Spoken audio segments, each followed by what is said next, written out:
하나님의 말씀은 신약성경 에베소서 3장 7절 말씀을 봅니다. 신약성경 312페이지 에베소서 3장 7절 말씀입니다. 이 복음을 위하여 그의 능력이 역사하시는 대로 내게 주신 하나님의 은혜의 선물을 따라 내가 일꾼이 되었노라. 모든 성도 중에 지극히 작은 자보다 더 작은 나에게 이 은혜를 주신 것은 측량할 수 없는 그리스도의 풍성을 이방인에게 전하게 하시고 영원부터 만물을 창조하신 하나님 속에 감추었던 비밀의 경륜이 어떠한 것을 드러내게 하려 하심이라. 9절 말씀까지 봉독했습니다. 오늘 특별히 우리가 그런 기도 제목을 꺼낸 것은 오늘 바로 본문 내용 중에 그 문제에 관한 중요한 얘기가 나오기 때문입니다. 오늘날 기독교의 가장 큰 시험과 유혹거리가 뭐냐 그러면 기독교가 그 방향과 목적을 상실하고 있는 것이 아닌가 싶습니다. 기독교의 방향과 목적은 말하자면 축복은 아닙니다. 축복이 아닌 것은 아니지만 아닙니다.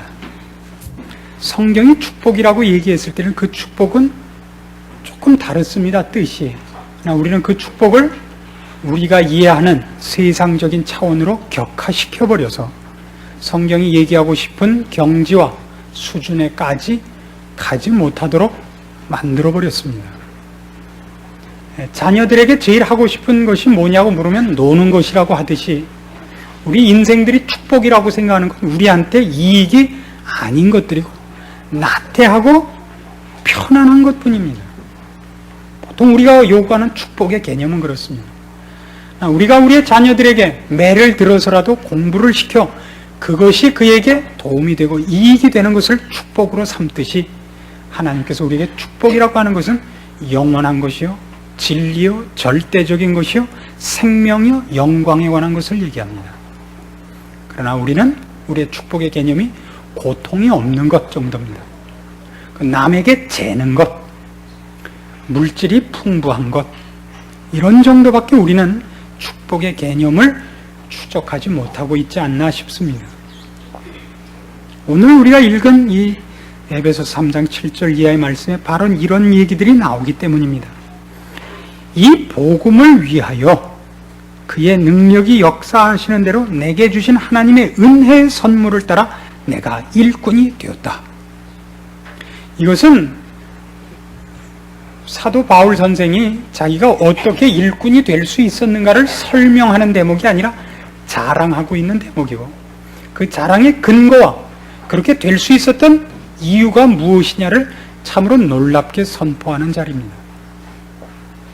그러나 사실 우리의 지금 신앙 습관들은 이런 구절들에 대해서는 관심이 없는 버릇이 들어버렸습니다. 우리가 좋아하는 버릇이 든 구절들은 축복에 관한 것이죠. 네 시작은 미약하였으나 끝은 창대하게 되리라. 뭐가요? 처음에 진 빚은 미약하였으나 나중에 빚은 창대하게 될 거예요? 뭐 어쩌잔 말이에요. 무조건 그런 것만 좋아해요. 내게 능력 주시는 자 안에서 내가 모든 것을 할 수 있느니라. 기뻐하라. 두려워 말라. 내가 너와 항상 함께 함이니라. 이런 구절들만 좋아하지. 그 구절들이 어떻게 쓰이고 어떤 목적과 어떤 뜻을 갖고 있는지 우리는 전혀 관심이 없는 이상한 사람들이 되었습니다. 제가 이런 말씀들에 대해서 이렇게 자꾸 시비를 거는 것은 이것이 우리한테 너무 무서운 습관이 되고 분위기가 되어서 이게 여론이 되어갖고 힘을 갖고 있기 때문입니다. 그게 아닙니다. 이렇게 말해갖고는 이젠 안 될 만큼 교계에 큰 세력을 갖게 됐어요. 이 분위기가. 그래서 악을 써야 돼요. 너 죽고 나 죽자 식으로 싸우지 않으면 길 가다 멈추질 않게 된 겁니다. 그래서 조금 설교를 그렇게 해서는 안 되지만 극악무도하게 해야 되게 생긴 거예요. 이걸 아무나 할 수는 없죠. 어떻게 거룩하며 경건하며 극악무도할 수 있는가 하는 것을 저도 참으로 여러 날 생각할 수밖에 없었습니다. 이 부분이 참 어렵습니다. 오늘도 얘기를 제가 진전시키다가 어느 부분에서 드디어 못 참고 제가 만일 극악무도해지시거든 우리나라 존댓말은 참 피아를 구별할 수가 없어요. 한참 쓰다 보면. 그렇죠? 여러분 양해해 주시기를 바라는 겁니다. 그러나 그렇게 안 되기를 위해서 애써 주십시오. 그것만 신경 쓰지 마시고 내용에 신경 써 주십시오. 사도 바울 선생이 하는 얘기는 이겁니다. 우리가 꼭 기억해야 되는 것이 이겁니다.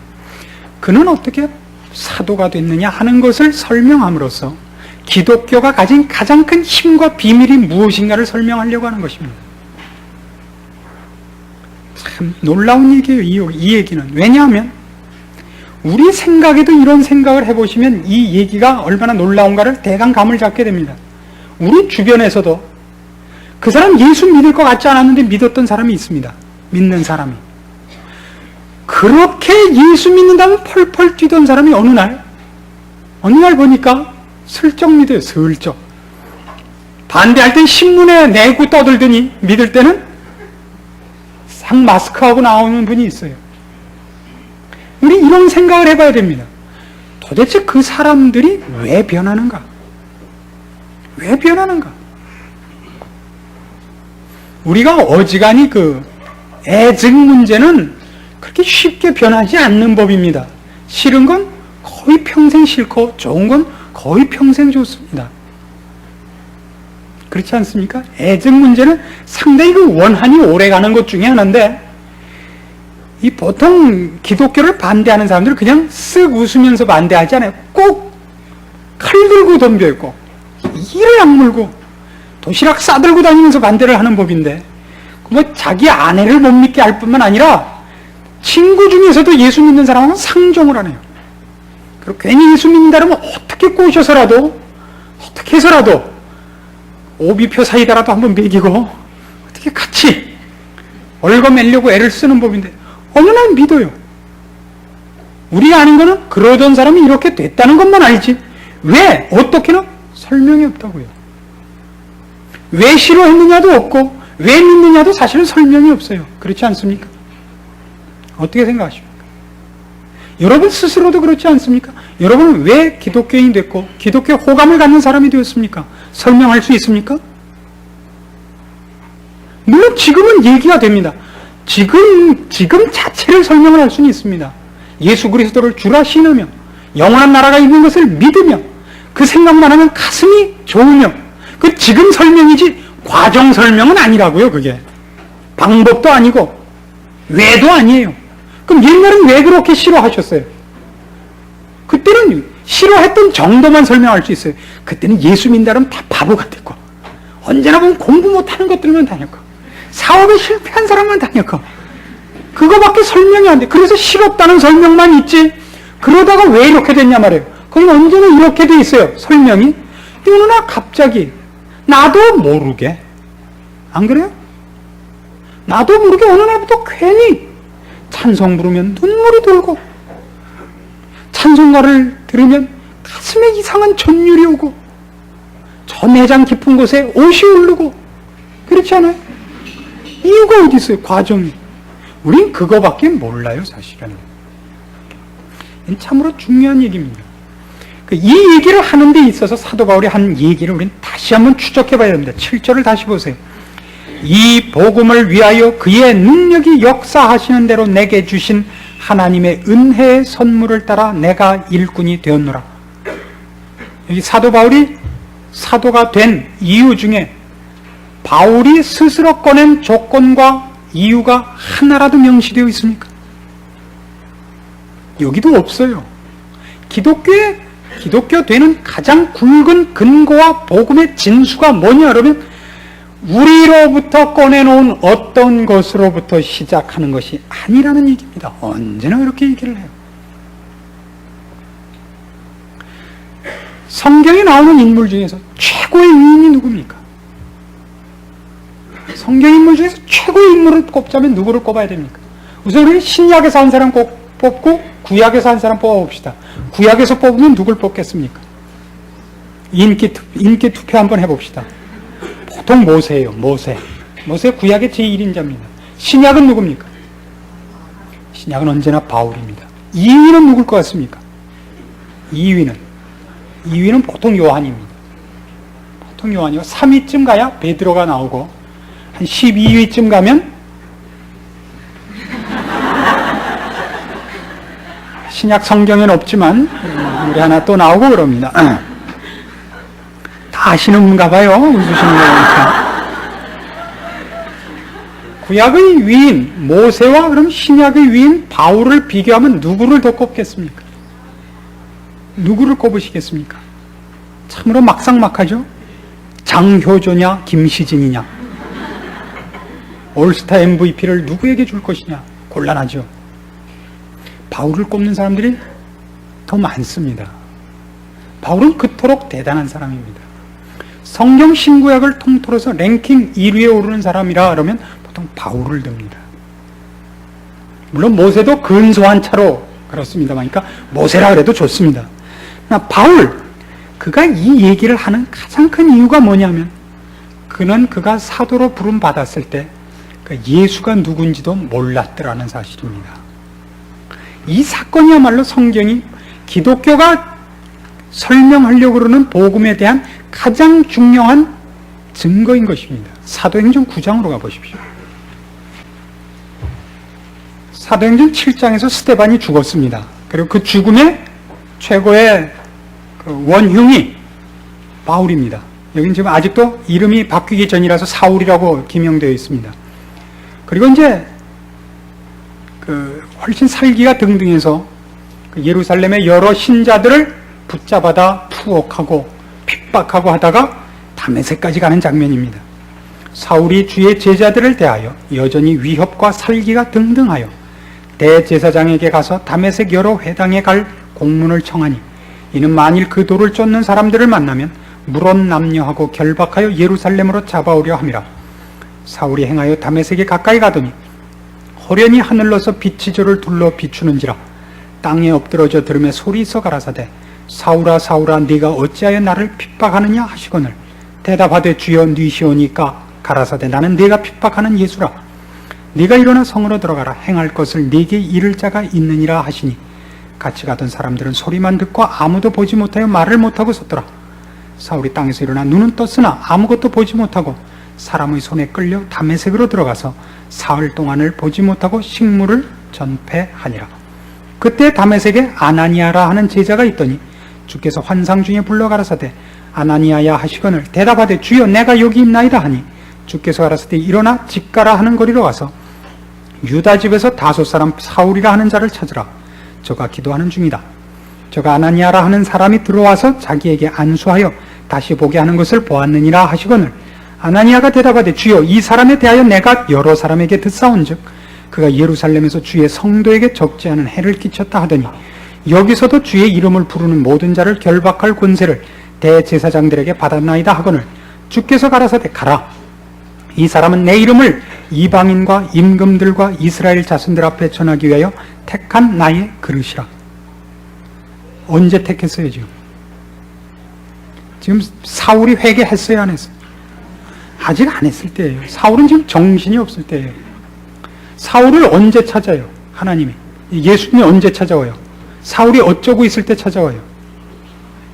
예수를 핍박하고 있을 때 와서 무엇을 그때 주는 거예요? 벌써 이방을 위하여, 많은 사람 앞에서 내 이름을 위하여 이방인과 여러 임금들 앞에서 복음과 나를 증거할 자로 택한 나의 그릇이라 그래요.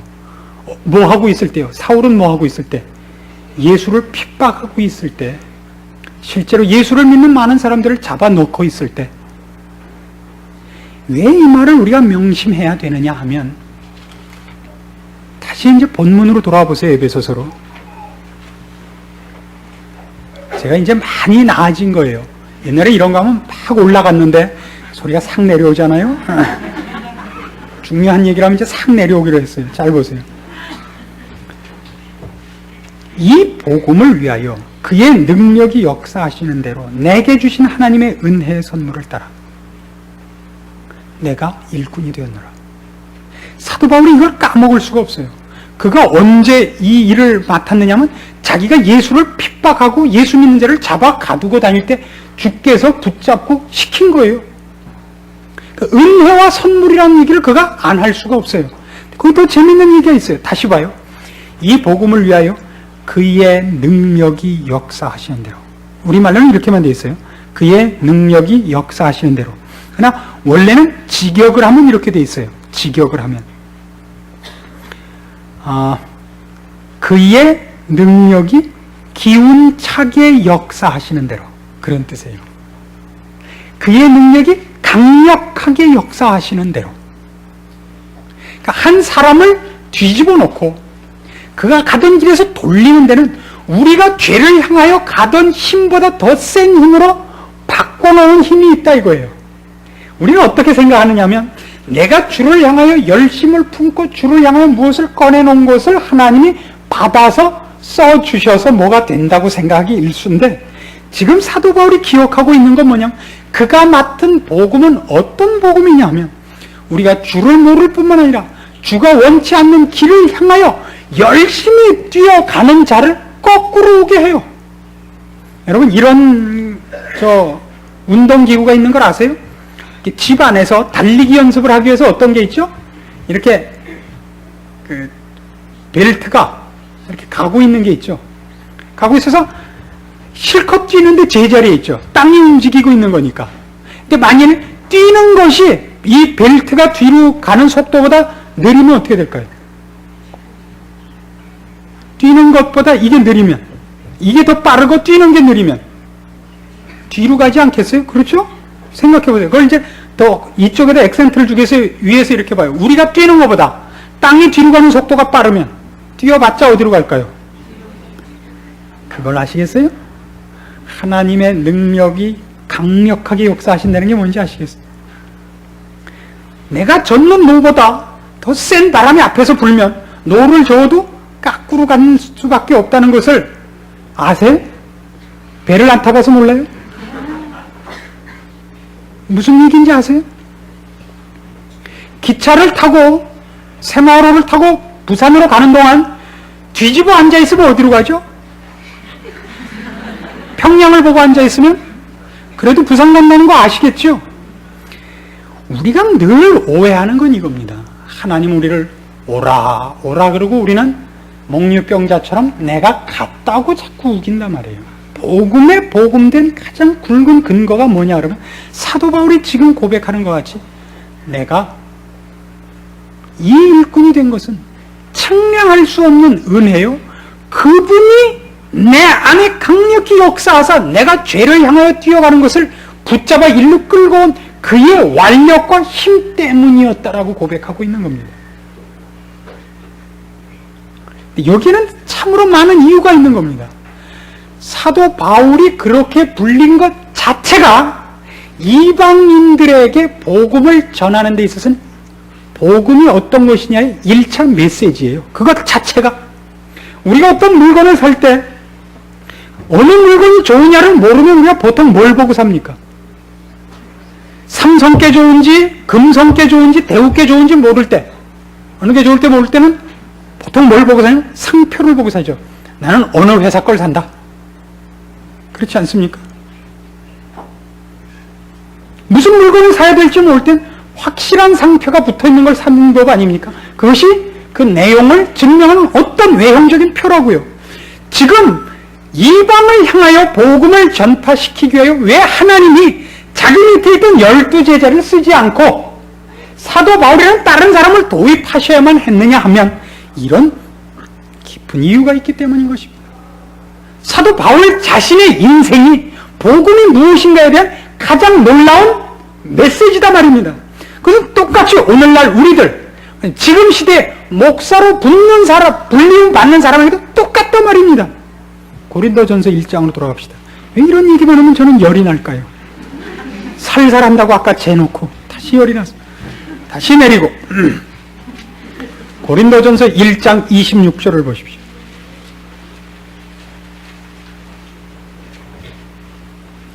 형제들아 너희를 부르심을 보라. 육체를 따라 지혜 있는 자가 많지 아니하며 능한 자가 많지 아니하며 문벌 좋은 자가 많지 아니하도다. 그러나 하나님께서 세상에 미련한 것들을 택하사 지혜 있는 자들을 부끄럽게 하려 하시고 세상에 약한 것들을 택하사 강한 것들을 부끄럽게 하려 하시며 하나님께서 세상에 천한 것들과 멸시받는 것들과 없는 것들을 택하사 있는 것들을 폐하려 하시나니 이는 아무 육체라도 하나님 앞에서 자랑하지 못하게 하려 하심이라. 이 얘기는 뒤집어서 하나님을 알고 하나님의 진리와 생명을 얻는 것은 똑똑하고 있는 것으로 되는 것이 아니라는 증거이기 때문입니다. 한 교회가 형성이 되면 영적인 체제에 있어서는 하나님께서 이 메시지를 1차적으로 제시를 합니다. 그래서 목사 쳐놓고 똑똑한 사람이 별로 없어요. 아주 드물죠. 아주 드물어요. 강한 자가 없고 약하며 미련하다고도 있고 천하다고도 있어요. 천하다고. 이 말만큼 치명적인 말은 없지 않습니까? 밥 먹는 게 주접스러워요. 집에서 기르는 개하고 비슷하게 먹어요. 천하다고. 말을 제대로 할 줄 모르고 이 사람 쳐다보는 눈길이 흐릿해요. 그런 것들을 써요. 절대 좋은 것들을 쓰지 않아요. 사람이라고 붙일 것도 없어요. 나는 사람이 아니요 벌레 올시다. 예수님의 고백이라고요. 이걸 아십니까? 이 지금 제가 1차적으로 목사에다 붙였습니다만 다음은 누구한테 붙일지 아시겠죠? 그게 신자가 이 땅에서 부름받는 1차적인 메시지입니다. 우리는 잘되기 위해서 부름받지 않습니다. 우리는 못되기 위하여 부름받습니다. 무엇을 위해서죠?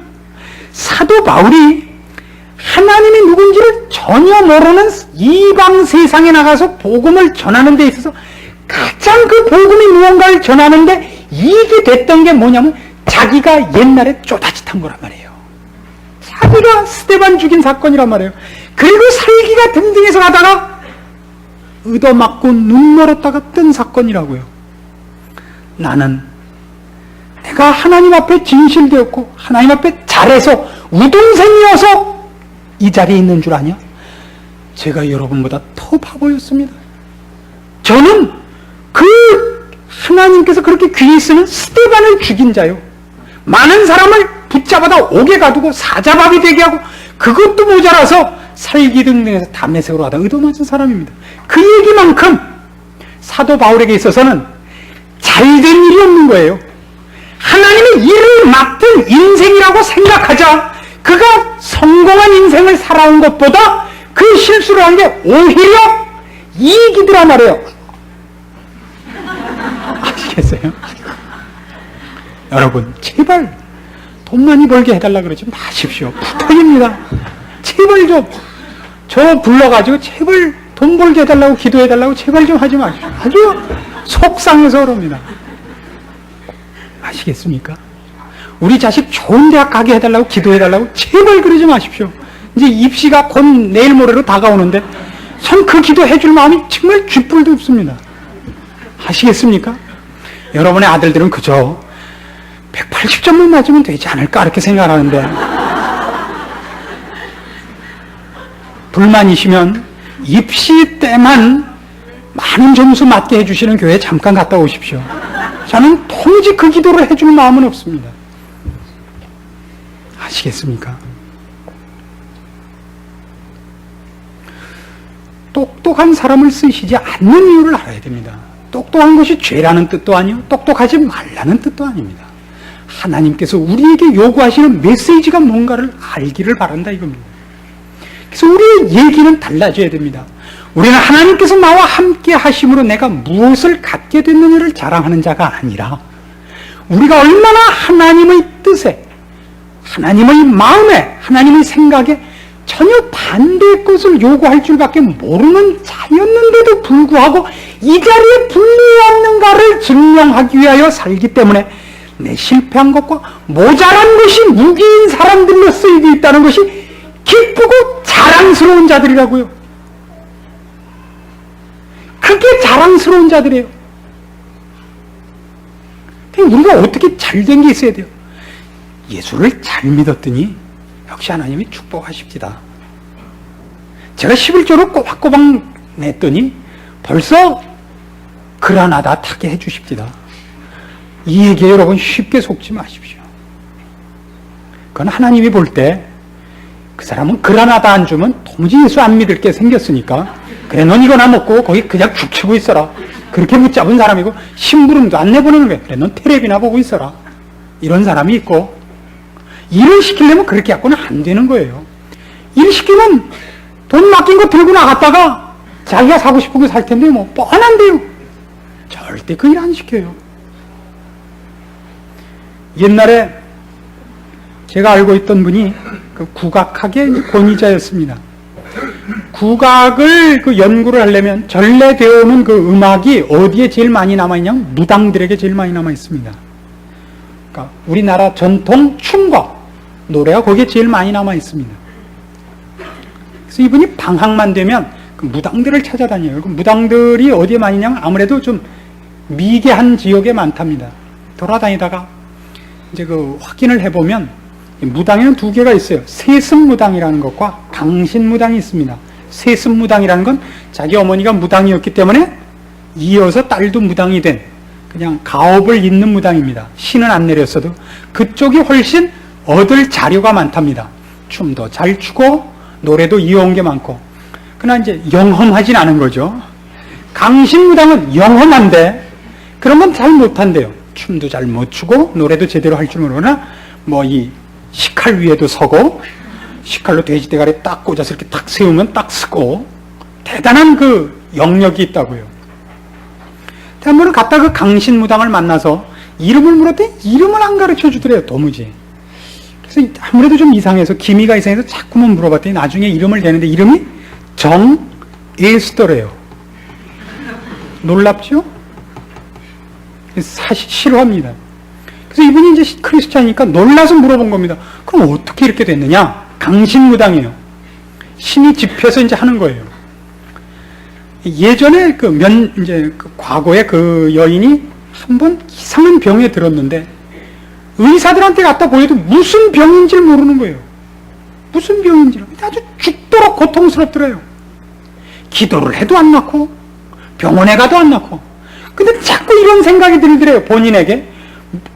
정한수 한 그릇 떠놓고 빌면 날 것 같더래요. 자꾸 마음속에 생각이 내가 왜 이딴 생각을 하나, 이게 도무지 신앙적이지 않은데 근데 너무 고통스러우니까 드디어 어머니한테 부탁을 했대요.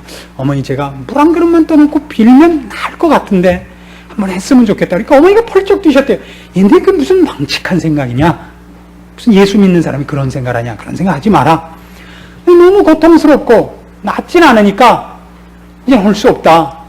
너무 고통스러우니까 물을 떠놓고 빌었더니 정말 신이 내린 거예요. 그 뭐 그냥 어머니의 과거도 들추고 쫙 보면 아는 거예요. 당신 머리카락은 몇 개고 착 맞추는 거예요. 이런 일들이 우리들한테는 사실 굉장히 큰 교훈이 됩니다. 이걸 여러분에게 이렇게 공갈을 하기 위해서, 위협을 하기 위해서 하는 얘기가 아닙니다. 그러다 나도 어느 날 갑자기 뭐 이렇게 쉬우면 어떡하나. 진짜한테는 절대 안 쉬워요. 진짜한테는 절대 그렇게 쉬우지 않습니다. 그러나 제가 왜 이 예를 드냐면 우리는 결국 진리를 사수할 마음이 있는 자들이 아니라 그의 이익과 고통에 최고의 관심이 있는 자라고요. 그것이 틀린 줄을 알아도 고통을 덜기 위해서라면 우리는 영혼을 팔아먹을 수 있는 사람들이라고요. 이해하시겠습니까? 신자란 무엇이냐? 예수를 믿어서 세상에서 이익 보자는 사람이 아니라고요. 그것을 누가 가르쳐야 되죠? 1차적으로 말하자면 하나님 앞에 그 말씀을 부탁받은 사람들이 가르쳐야 됩니다. 오늘날은 근데 이것이 상거래로 전락했단 말입니다. 상거래로 전락했어요. 목사가 교인들한테 공갈을 치는 것이 뭐죠? 목사한테 잘못 보이면 하나님이 벌을 준다는 공갈 아닙니까? 그렇죠?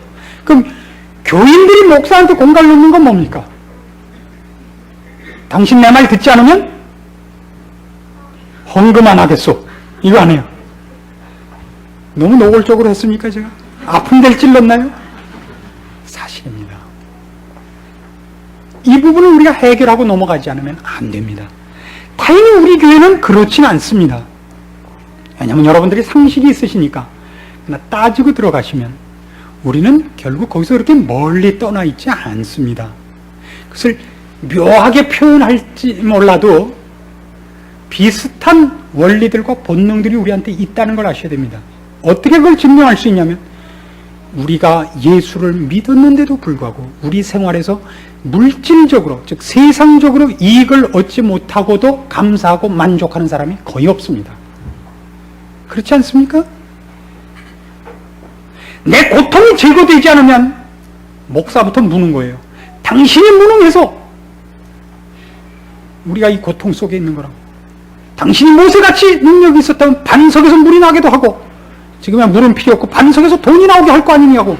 꼭 이렇게 물고 늘어지는 법입니다. 아시겠습니까? 신앙이 뭔지 그걸 알고 나면 여러분 마음속에 뭐가 찾아오는지 아십니까? 기쁨과 자랑이 있습니다. 감사가 있습니다. 내가 지금 갖고 있는 모든 것이 하나님 앞에 얼마나 필요한 것인가를 알게 됩니다. 내가 요구하는 것이 필요한 것이 아니라 하나님이 나에게 지금 여태껏 걷게 했었던 과거와 경험한 모든 것과 지금 갖고 있는 모든 약점이 오히려 할 말 있는 것이라는 걸 알게 됩니다. 사도 바울은 분명히 이 얘기를 했습니다. 내가 죄인 중에 괴순이라. 겸손하기 위해서 얘기하는 것 아닙니다. 복음이 무엇이며 은혜가 무엇이며 예수 그리스도가 우리께 오신 그 이유와 엄청난 베푸신 은혜가 무엇이냐를 설명하는 데 있어서는 사도 바울이 스데반을 죽인 것, 그래서 늘 얘기할 수 있는 것, 내가 죄인 중에 괴순이라, 그것보다 더 잘 이것을 설명할 단어는 없는 거예요. 그러기 위해서라면 사도 바울은 늘 내가 그때 자랑하던 모든 것을 배설물로 여기노라, 그것보다 더 확실한 얘기는 없어요. 나는 배설물이니라. 내가 자랑할 게 없노라. 자랑할 게 있으십니까? 우리가 아직도 기독교의 기억도 모르는 것인지도 모릅니다. 성경이 알게 하고 싶어하는 내용들입니다. 누가 우리를 이 자리에 서게 했다고요? 하나님이 하셨습니다. 그래서 우리한테 무엇을 요구하고 계시죠? 하나님께서 그의 강력한 힘으로 역사하시는 그 역사가 우리를 이 자리에 있게 했다는 걸 알게 하시기를 원하고 있습니다. 이방을 향하여 오늘도 예수 그리스도를 찾지도 않고 땡땡이 치고 있는 사람들을 향하여, 이게 바로 우리가 이 증인으로 서 있는 겁니다. 그들이 볼 때 우리가 이상한 사람들이어야 됩니다. 무엇이 그렇게 고마운가? 무엇이 그렇게 만족스러운가? 네가 나보다 잘나긴 했냐? 네가 나같이 아들 둘을 가졌냐? 딸만 넷까진 주제 많죠. 뭐 네가 뭐 이빨이 튼튼하냐? 네가 뭐 코가 잘생겼냐? 네가 나보다 테니스를 잘 치냐? 많죠.